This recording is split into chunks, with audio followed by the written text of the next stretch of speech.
Out of every 10 men who climbed into a cockpit during the First World War, only one would survive to see the end of the conflict. The average life expectancy of a combat pilot was just 11 days. They called it, quote, the suicide club, and for good reason. These weren't just statistics. They were young men, barely out of their teens, strapping themselves into flying coffins made of wood, wire, and canvas. This is the horrifying truth behind aviation's deadliest chapter, and why becoming a pilot in World War I was essentially signing your own death warrant. Let's go back to where it all began. When World War I broke out in 1914, aviation was still in its infancy. The Wright brothers had only achieved powered flight 11 years earlier, and most people still viewed airplanes as little more than circus curiosities. Military leaders initially saw aircraft as reconnaissance tools, a way to peek over enemy trenches and report troop movements. Nobody imagined they would become instruments of death. The first military aircraft were essentially modified civilian planes. They were fragile, unreliable, and completely unarmed. Pilots would wave at enemy flyers as they passed each other in the sky, almost like gentlemen greeting each other on a morning walk. Some even carried pistols or rifles, taking pot shots at each other in what seemed more like a dangerous game than warfare. But that gentlemanly phase didn't last long. As the war dragged on and the stalemate in the trenches deepened, both sides began to see the strategic value of controlling the skies. What followed was a rapid arms race that transformed these fragile flying machines into deadly weapons of war. The aircraft that emerged from this evolution were death traps disguised as fighting machines. Most fighters were constructed with wooden frames covered in fabric held together by wire bracing. The engines were unreliable at best, often failing without warning, and leaving pilots with no choice but to attempt a landing in enemy territory if they were lucky enough to maintain control during the descent. Take the Sopwith Camel, one of the most famous fighters of the war. While it was credited with more aerial victories than any other Allied aircraft, it was also notorious for killing its own pilots. The combination of engine torque and poor weight distribution made it incredibly difficult to fly. New pilots would often lose control during their first flight, spinning into the ground before they even saw combat. The Albatros D.III, Germany's premier fighter, had an even more sinister reputation. Its lower wing had a tendency to fail during high-stress maneuvers, literally breaking apart in mid-air. German pilots knew this weakness, but they flew these aircraft anyway because they had no choice. The alternative was being labelled a coward and facing a court-martial. But it wasn't just mechanical failure that killed pilots. The aircraft had no safety features whatsoever. There were no parachutes.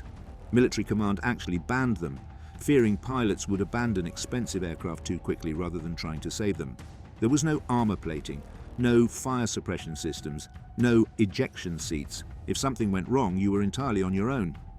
As the war progressed, aircraft became increasingly lethal, both to enemy pilots and to those flying them. Machine guns were mounted directly in front of the pilot, synchronized to fire through the propeller blades. When this synchronization failed, and it often did, pilots would shoot off their own propellers, sending themselves into an uncontrollable spin towards the Earth. Early incendiary ammunition turned aircraft into flying torches.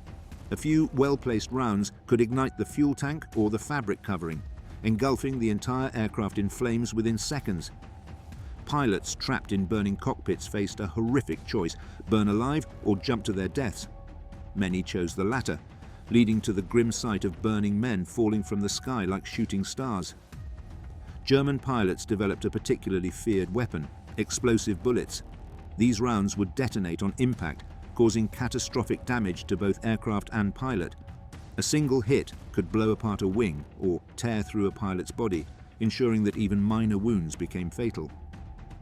Perhaps most terrifying of all was how poorly prepared these young men were for combat. Flight training was rushed and inadequate, often lasting just a few weeks. Many pilots were sent to the front with fewer than 20 hours of flying time. They barely knew how to control their aircraft in normal conditions, let alone in aerial combat. The British Royal Flying Corps had a saying, quote, "We don't train pilots, we train casualties." It was frighteningly accurate.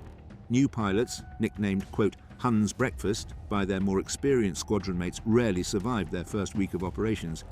They would arrive at their squadrons full of enthusiasm and patriotism, only to be shot down within days by veteran German aces who could spot inexperience from miles away. Training aircraft were almost as dangerous as combat missions. student pilots regularly crashed during basic maneuvers, killing themselves before they ever saw the enemy. At some training bases, the casualty rate during instruction was nearly as high as it was at the front. The mental toll on surviving pilots was enormous. They watched friends die horrible deaths on a daily basis.